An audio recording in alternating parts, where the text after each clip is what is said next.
David Booth from the Westmead Millennium Institute, and I'm studying the genetics of multiple sclerosis.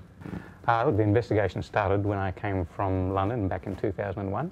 I moved from another area to multiple sclerosis and tried all these new techniques to try and find the genes which affected MS. At that time we only knew one gene which definitely affected MS. That was found in the 80s. And that gene had been very useful because it showed that a particular type of immune cell contributed to MS, and that helped guide development of new therapies. But we knew there had to be a lot more genes there, and the techniques that we had available at that time were just not good enough. We weren't able to find those genes, and we were trying all sorts of different techniques, all sorts of collaborations, and we just couldn't get there. And then everything changed in 2007. In 2007, it was a nice conjunction of a whole lot of things. The human genome had been mapped.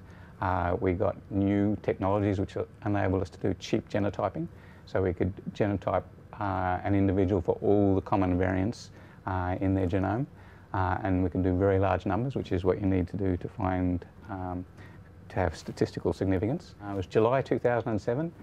The second gene was found, IL-7 receptor.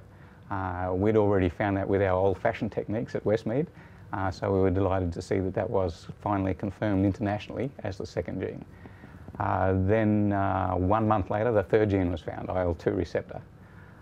Then there was a slow improvement, a couple of genes a year, until Anne's gene found 2 more genes in 2009. And then a huge experiment involving 10,000 people with MS, DNA from 10,000 people with MS, and a similar number of controls, genotyping for all their common variants, and then we found 33 genes.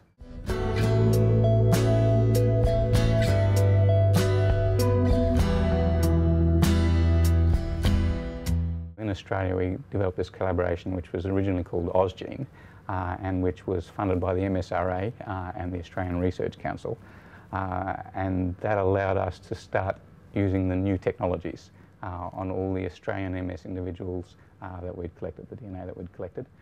Plus we then got a collaboration going with New Zealand, so then became Anne's gene, and that was a very successful collaboration because we did, as a result of that, find 2 new genes. And I have to tell you that there's been more analysis since, and as of last week we know that we've probably got 49 new genes. These genes will provide milestones towards developing new therapies.